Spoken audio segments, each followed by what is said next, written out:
Sì. Ci siamo? Ci siamo? Sta per salire sul palco Nicola Porro ed Elon Musk.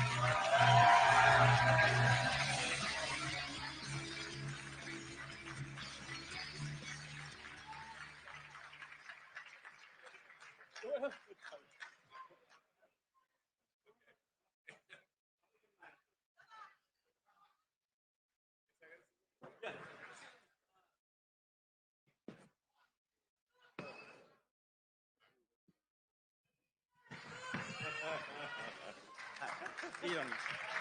Okay. Hello, everyone. It's okay. Ciao. Ciao.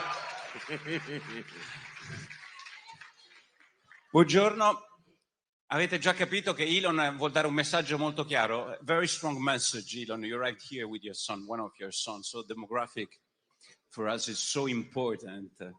Yes, I think this is important to always. Ragazzi, i fotografi, just a moment, sorry about that. Just a moment. Facciamo un secondo di fotografie e poi dopo, che mi rendo conto, non è some photograph. Should I stand up or? Where?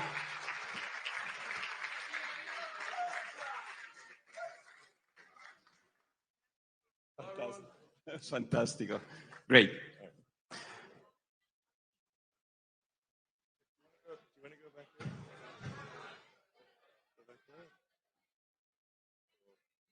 Va bene.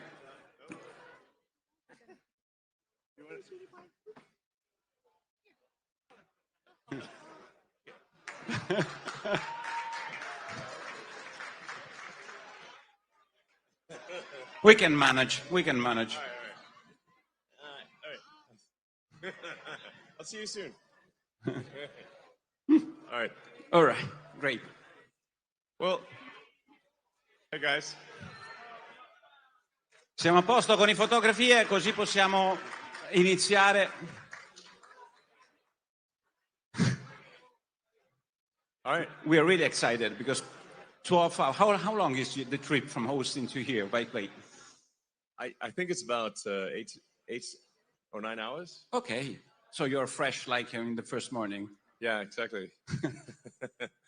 So first question is about demography, and I spoke with you in the past about that, and I think it's very important for you, and you pointed on that a lot of your discussion and your purpose. Is it?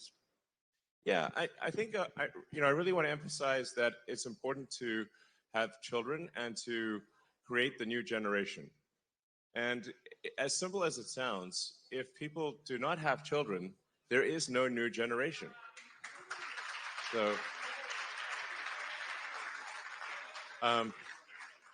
So I very much strongly recommend that, I'm very much in favor of humanity expanding and creating a bright and exciting future for the world. And but fundamental to the furtherance of human civilization is having humans.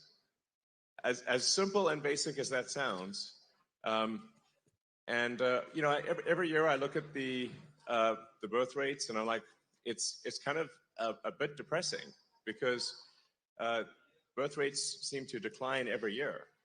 And I think that perhaps my biggest advice to leaders, to government leaders, and to the people in general would be to make sure to have children to create the new generation. And I think any incentives that can be done to incent the new generation, to make it easier for women to have children, and to support the children, I think would be very wise. This is so fundamental, and I really can't emphasize that enough. If you don't have a new generation, there is no new generation. Or with current birth rates, I think it may be the generations birth rate is maybe half of the replacement rate. And what that means is in 3 generations, the population will be roughly 1/10 of its current size. In 3 generations, maybe 4 generations, the population will be 1/10 of its current size. So I always want to emphasize this point because it is so basic and fundamental that if there's not at least a birth rate which is keeping population constant, then a people will disappear. Disappear, Mr. Musk, disappear. Disappear. We have a lot of immigration. Somebody says that immigration is important for that reason. What's your point on that? Immigration is coming in Europe and is coming in America from the south of America and then Europe from the south of the Mediterranean Sea. What do you think about that? Well, I think one can't depend on other countries for immigration. And in fact, if you look at, say, the population worldwide, and this is almost everywhere in the world, and it seems to be a function of how once a country industrializes, once a country urbanizes, the population immediately starts to decline. So one could say, for example, like China could not possibly solve its population with immigration, because if China is currently tracking to be maybe lose 40% of its population every generation. That would be 700 million, 800 million people, or 700, roughly 700 million people. It's a lot, basically. You'd have to have the entire United States immigrate there twice every generation to simply maintain numbers, just for China. So immigration, there simply aren't enough numbers in immigration. And I think there is value to a culture, and we don't want cultures. We don't want Japan to disappear. We don't want Italy as a culture to disappear. We don't want France as a culture to disappear. I think we have to maintain the sort of reasonable cultural identity of the various countries, or they simply will not be those countries. Italy is the people of Italy. The buildings are there, but really, what is Italy? Italy is the people of Italy.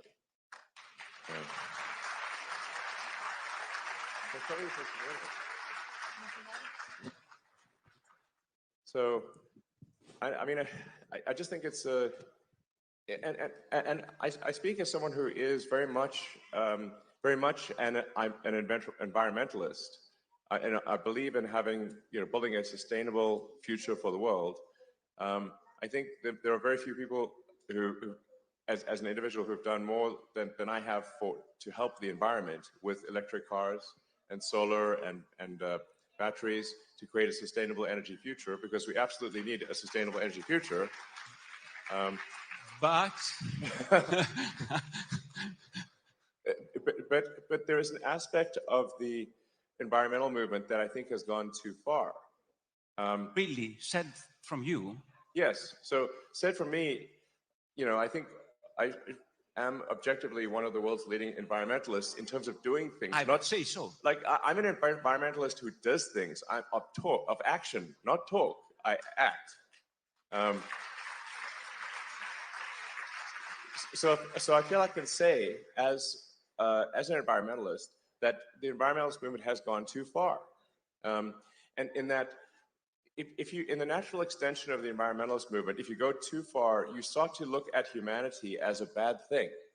You start to look at humanity as though we are a plague on the surface of the earth, as though humanity is a bad thing. And in fact, there are some people who think and say explicitly that, in fact, there was on the front page of the New York Times, there was a guy who said, there are 8 billion people on Earth. It would be better if there were none, which is crazy. Definitely. So you told me a joke about that. You told me once a joke about the cows and the problem with the cows. You remember that? Oh, yeah, don't worry about the cows. The cows are fine. Cows are not going to destroy the environment. Cows are fine. Yeah. Yes. We have a lot of laws, European laws against all the people who work with them. It's a big issue for us because it seems a green issue, but it's a very industrial issue for us. Yeah, I think farming and cows do not have any meaningful effect on the environment. Yes, underline, please. Yes, objectively, this is true. So So if you say like, there's really only one thing that matters from an environmental standpoint for carbon, which is that we are taking billions, eventually trillions of tons of carbon from buried deep with it under the earth and transferring it to the atmosphere and oceans. That's actually really all that matters is taking vast amounts of carbon from underground where it's buried and moving it into the atmosphere by burning it. And if you do that for long enough, eventually you will get climate change. Now, I think the climate change alarm is somewhat overblown in the short term. It's still a concern in the long term, but I think it's exaggerated in the short term. Great. Now, so I'm trying to thread the needle here between what, like what is pragmatic and what is sensible, what really matters and what doesn't matter. What really matters is that over the long term, over the course of the next several decades, that we gradually reduce how many millions and billions of tons of carbon that we move from underground and to the atmosphere, because we're running sort of a climate experiment that is dangerous. But I also don't think that I think of it as a fundamental civilizational risk. It's not going to destroy life on Earth. It's not going to destroy humanity, but it will create hardship if you change the climate over many decades. So right. I think my message is like, I think much more pragmatic and I think correct and sensible. And I don't think we should demonize oil and gas. I think we should say, look, that is obviously necessary in the short term and the medium term too, and it'll take several decades to become sustainable. So I think if we just, without getting too worried about it, seek to have a sustainable energy future gradually, then that's what will happen. And so, but I think that some of the environmentalist movement is part of what is causing people to lose hope in the future. So I guess what I'm trying to say is that we should have hope in the future. We should be excited about the future, and we should build the future we want. What about Elon? You call it the woke mind. Yes, it's the name you gave to that. Woke mind that virus. illness, woke mind illness. What's that virus? Yeah, so it's coming to Europe. I have to advise you, huh? Yes, well, this is not something you should import from America. Please don't import the woke mind virus. It's bad. So I mean, essentially, that to summarize maybe the woke mind virus, it consists of creating very, very divisive identity politics. So it actually amplifies woke mind virus, in my view, amplifies racism, amplifies, frankly, sexism, and all the isms. And while claiming to do the opposite, it actually divides people and makes them sort of hate each other, and it makes people hate themselves. And it's also anti-meritocratic. It's not like, it's not merit-based. So you want to have people succeed based on how hard they work and the talents, not who they are, whether they're man, woman, what race or gender. That stuff is all creating. It's an artificial, mental civil war that is created, and it's not. And let me tell you, it's no fun. Okay, it is like woke mind virus and fun are incompatible. There's no fun in that. No joy. Woke mind virus is all about condemning people instead of celebrating people.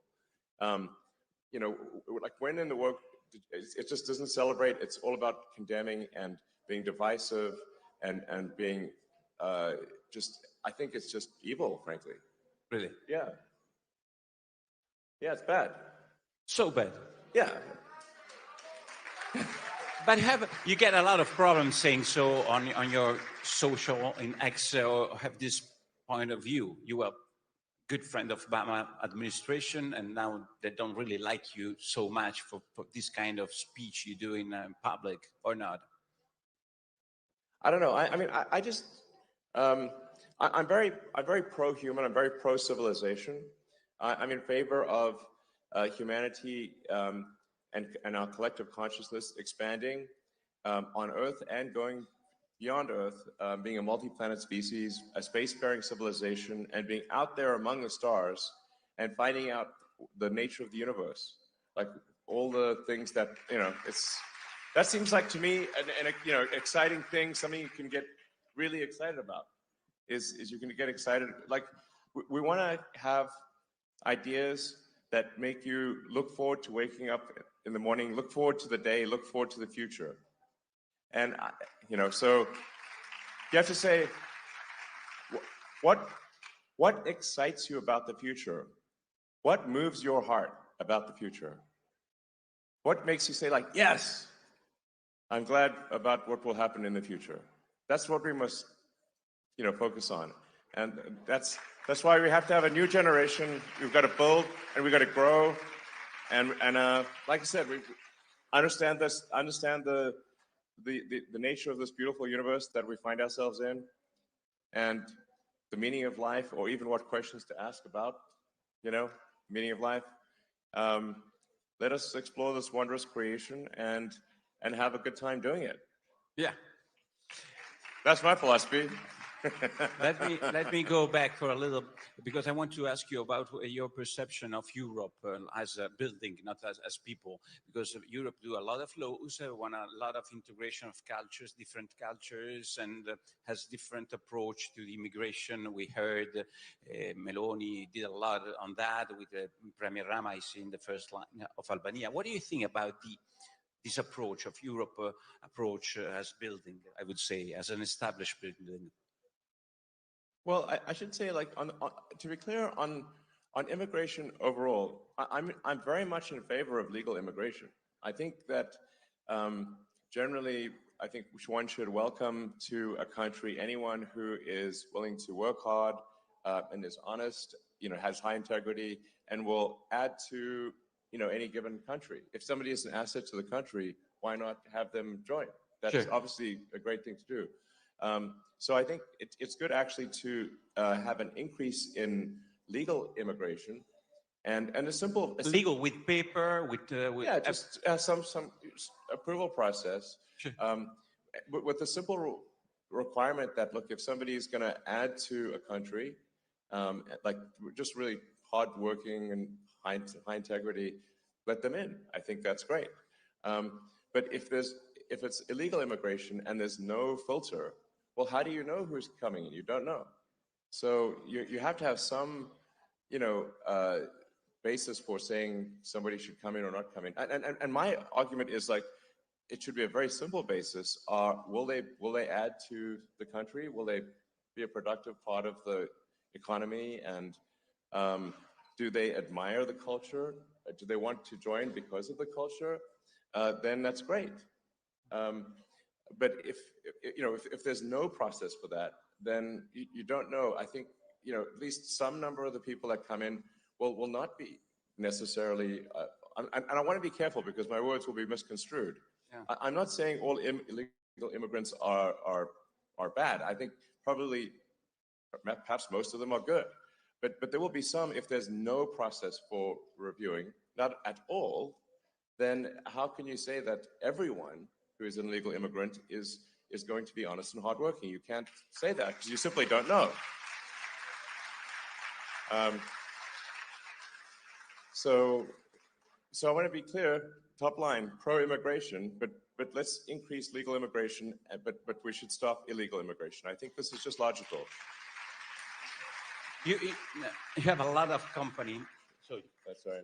You can drink because I want to do the list of the companies. Yeah. You have 5-7 minutes to do that. I mean, I'm joking with SpaceX, Neuralink. So many X's. All the X's. Guess what my favorite letter is? Okay. X, I guess. It's a good place to invest. Italy, it's a good place to invest some of, I mean, not your money, but some investment from your company, of the American companies, of the, I would say, competitive companies in this place. What's your opinion? No, I mean, I think Italy is an incredible country, incredible culture. I love visiting. I love the Italian people. I think you guys are amazing. Like, so, Italia. So, I want, personally, I want the prosperity of Italy, and I want the prosperity of every country. I want the prosperity of humanity as a whole, and like I said, I want us to have an exciting future where we're fired up about what's going to happen and really excited. So, I think Italy is a great place to invest. It's a great great country. But I do want to emphasize that I do worry about the low birth rate. And if a company is to invest in Italy, they're like, well, you have to say, like, will there be enough people to work there? It's a simple question. If the workforce is declining, then then who will work at the company? It's simple. If there's no people, there's no people to work. Yeah, but I mean, in 50 years, 60. No, but I think it's even sooner than that, though. You're so worried about that. Is the problem? I feel like a total Cassandra here, because like I seem to be worried about it much more than other people. But there just needs to be people. If you don't make a new generation of people, there is no new generation of people. So that's it. I know I'm being repetitive here, but I'm just trying to state facts, So so it's a good place to invest. I agree, it's a good place to invest, and a wonderful country. So please make more Italians, is what I'm saying. You said once that the internet is the system, is the I write down your word, the nervous system of humanity. What's it? The internet, yes. You said once to me. And what's a long time ago, artificial actually. Intelligence for you? Sorry? Artificial intelligence. If that is the nervous system, artificial intelligence, use another metaphor. You asked me, what do I think of artificial intelligence? Obviously. Well, you can think of artificial intelligence as this is perhaps the biggest inflection point in intelligence since Homo sapiens.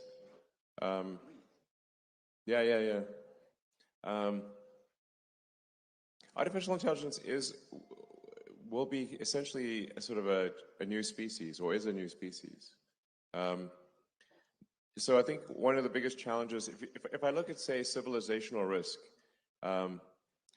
the risk to the future of humanity, birth rate is one of them. If we just don't have kids and dwindle away, that's one which I've talked a lot about.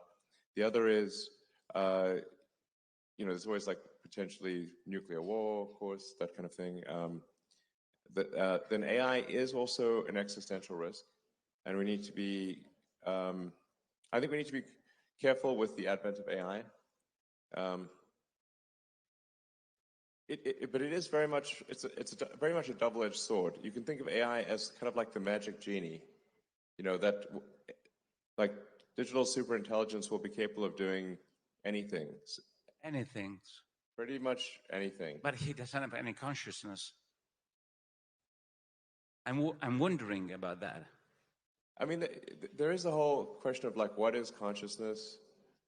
In fact, so here's like, I've thought a lot about what is consciousness and where does consciousness arise? To say like, because I think in terms of physics, and at least if physics is true, then we go from a start of the universe where things are almost entirely hydrogen. And then if you leave the hydrogen out long enough, eventually it coalesces into stars, and then those stars explode, and then they recondense. And like most of the mass in your body was once at the center of a star. which is kind of wild, billions of years ago. And so where along the lines of hydrogen to human does consciousness arise? You get very serious when you speak about that, huh? Yeah, no, it's a real question. If you leave hydrogen out in the sun long enough, it starts talking to itself. Here we are, hydrogen talking to itself. How to deal with that? So, if it is so important, how to deal? I mean, laws, personal behavior. How to deal with that artificial intelligence? This is a process. I mean, I think we need to keep a close eye on artificial intelligence. I mean, I'm in favor of some regulatory insight, just so that someone can at least be a referee. Like, if you think of any game, like there's always a referee for a game. For industries that affect the good of the people, there are regulatory agencies that oversee those industries. Anything that's dangerous is overseen by some kind of referee or regulator. I think we should have the same thing for AI, just to help ensure that it is beneficial. The good part of AI is that we are headed for a future of abundance. So AI and robotics will mean that there are no shortage of goods and services.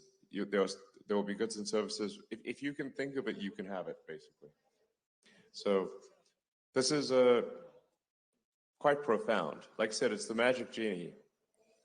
AI and robotics will get you anything you want. Now, usually in these sort of fairy tales about magic genies, it doesn't turn out so well. You have to be careful what you wish for, even if what you wish for are wishes. So it's just something we should be cautious about. Okay. On the plus side, it will bring many benefits. Like I said, it will usher in an age of abundance. So the positive scenario of AI is that there's an age of abundance, and there's no shortage of goods and services. That any scarcity that exists will be only because we define it to be scarce. So, and it does seem to be somewhat of an inevitable thing, AI. So, there's that supposedly that Chinese saying about may you live in interesting times. Well, I think we currently live in the most interesting of times in all of history, right now.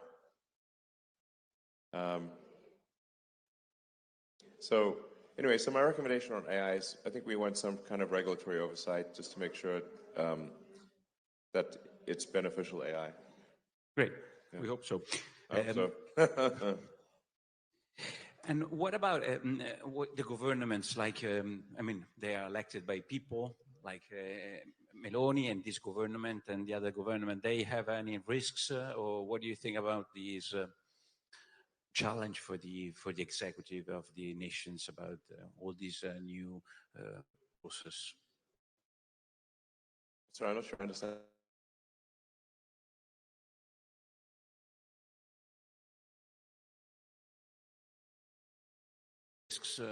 I mean, that democracy is finished. Well, I think there's certainly risk of artificial intelligence affecting voting opinion, I suppose, and manipulating public opinion. So I think there's some risk of, AI manipulating the public. I think there's some risk of that. So, yeah. Okay. But I think, like I said, 80% probable that AI is beneficial, 20% harmful, something like that. I'm always worried because, we have a new government, it's 2 years, this government, almost 2 years. And we have a Europe, for us, is our artificial intelligence. It seems like artificial intelligence, but it's not very intelligent sometimes, Europe. And so I'm wondering, what do you think about the government and about Europe? For us, it's so important, the relation. I understand artificial intelligence in the future, but in the present, we have laws, constraints that comes from Europe. What do you think about that, if you have any opinion on that? And what do you think about Italian government, which is trying to have a position, I would say a position, Meloni? I don't know if there's more than a position. You want me to be more tough than a position? It's okay. What do you think? It's good to have a position in Europe, to be, I would say, different from main course of European politics. Do you mean like country decisions versus EU decisions, or? Decision about green, about the politics, immigration? Oh. I mean, there's a separate question of, like, I think regulations in Europe, there are too many regulations. In general, I'm not speaking about specific case of AI. I think one could look at this as overall a fundamental function of a stable civilization. The longer that any given civilization is stable and does not have a big war, the more rules and regulations will accumulate over time. So rules, regulations, laws, they are immortal. They never die. But people die. So if every year more and more rules, regulations, and laws are added, you will eventually make everything illegal. And you can think of it sort of like Gulliver's Travels, where Gulliver, if the nation is Gulliver, it's being tied down by one little regulatory string at a time. And eventually you have millions of strings, and then the giant can't move. And so I think there needs to be something where we delete rules, regulations, and laws.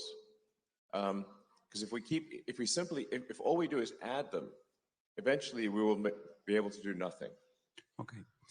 Shall I do some question about your companies? Because here there are all the young people, not only the young people from important Italian party, and most of them use the social network. They use X, and I saw in the past days that the CEO of Disney said, "I don't want to invest any advertising on X," and he's investing, for example, in the Meta, in the Instagram, and he said there are problems of, I don't know which kind of problem they find on X. Yeah, in some comparison. child exploitation on Instagram. What's going on? Why an important investor like Disney said something so tough on X? What's going on there? Well, I think first of all, I think X will be fine.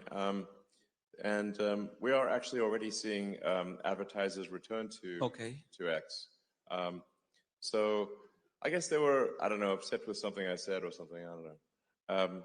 But they, advertisers, I think, the brand advertisers are a little, they're always worried about their brand. And, maybe a bit more than they should be. But I think it's a short-term issue. Like I said, the advertisers, they sometimes get upset, but then they usually calm down and they return to advertising. So, come on, you know that there is the woke virus over there. Well, oh yes, we have to say so. I don't want to answer for you. Yeah, no, you're right. If we're going to fight the woke mind virus, then the woke mind virus will fight back. And unfortunately, Disney is deeply infected with the woke mind virus. In fact, if you ask an AI, what is the most woke company on earth, it's Disney. Really?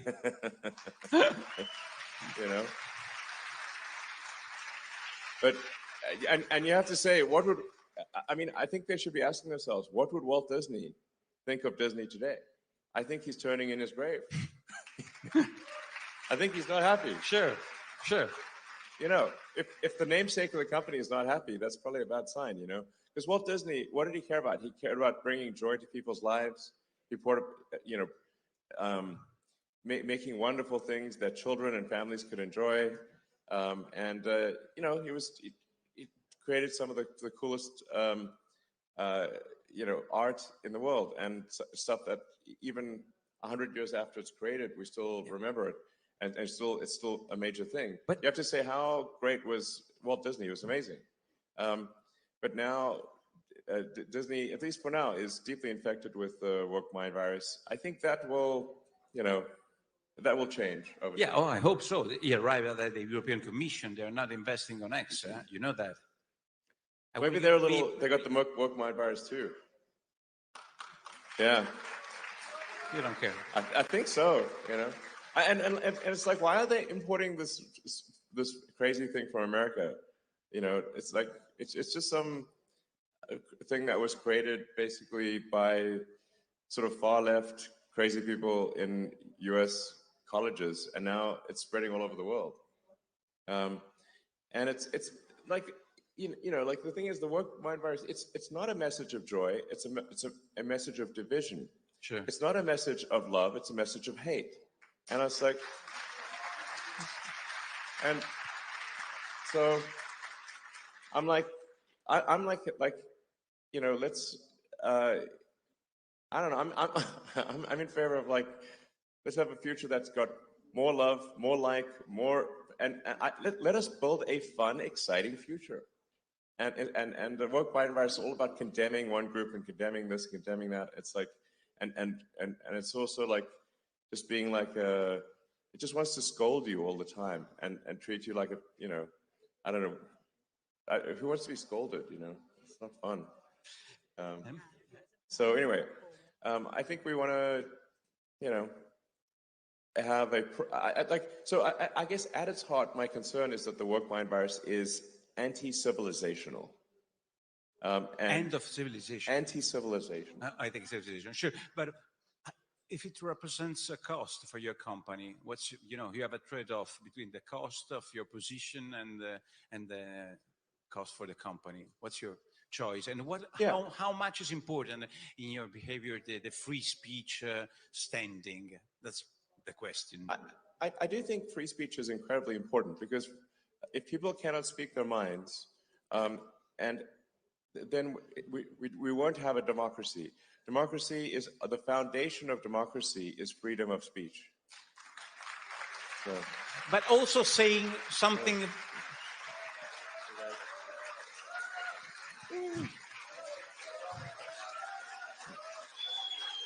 So Andrea Stroppa is laughing at that because he knows that it's so important for you. But tell me more about the free speech, because here is very important. A person here couldn't speak for a lot of people because they were considered mavericks and worse than that. Free speech for everybody is important, not just for the person who say the right things. It's correct. Exactly.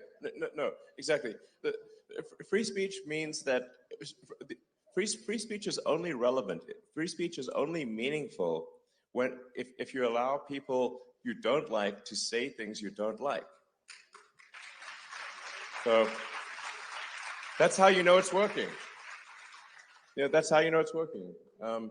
Because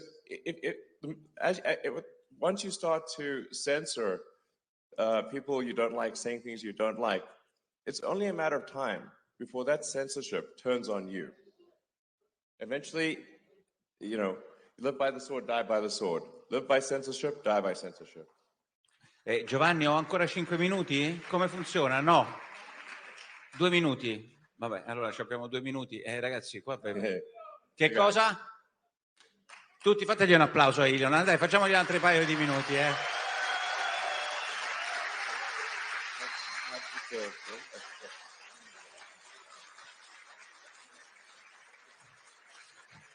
Elon, why? Allora, you spoke about free speech. You bought Twitter for the free speech.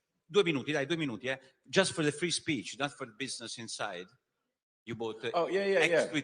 Well, I mean, here's the thing. So, I think you have to say, like, if civilization is not strong, if civilization doesn't grow, then nothing else matters. Profits don't matter if civilization collapses. There's no profits. There's no, we cannot exist absent civilization.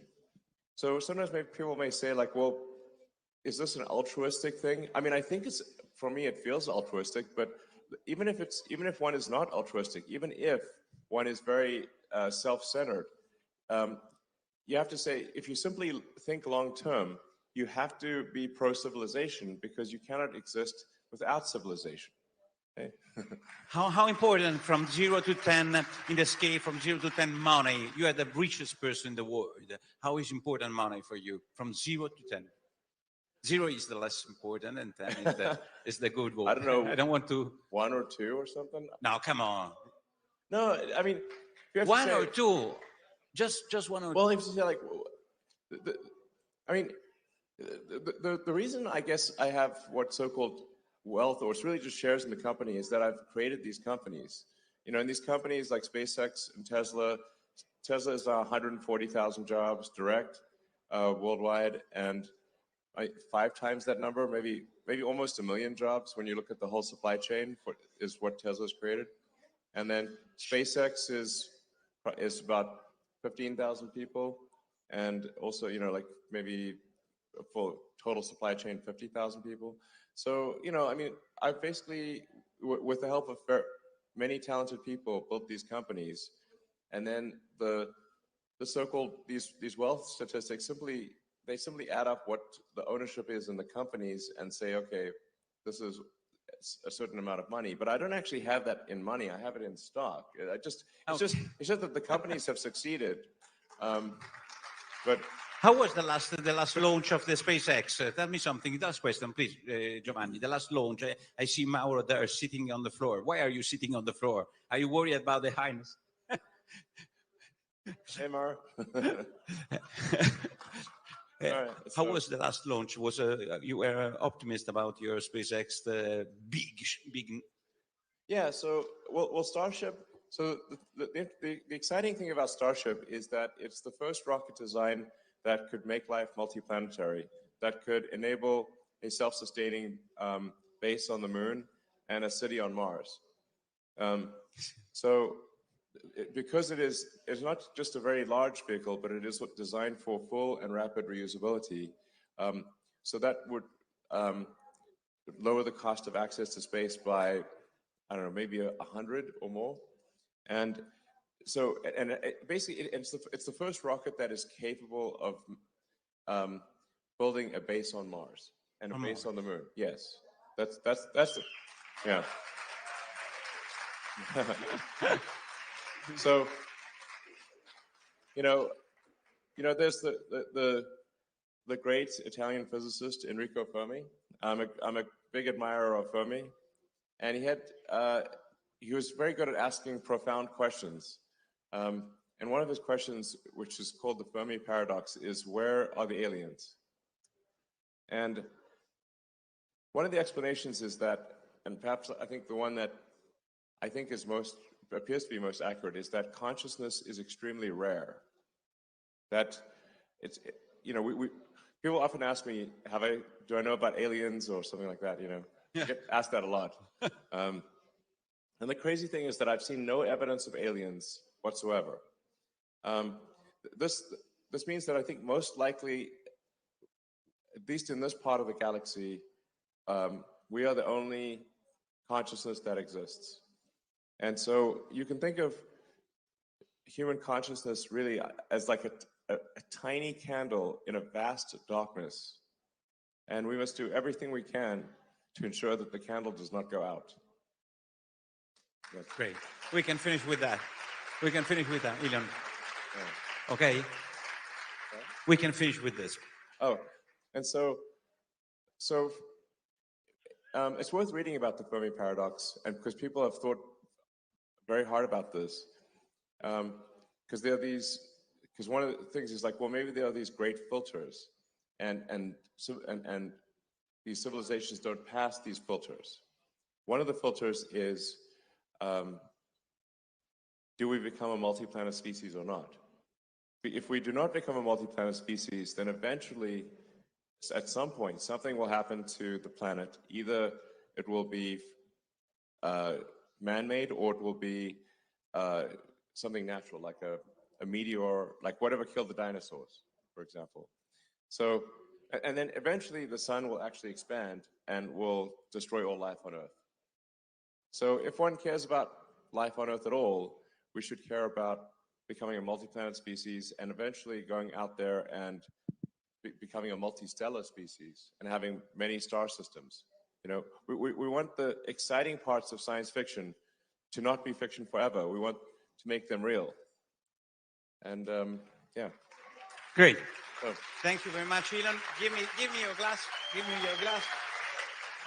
But for you, Elon.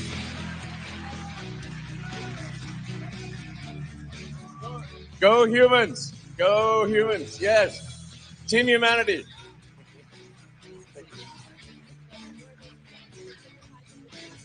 All right. Thank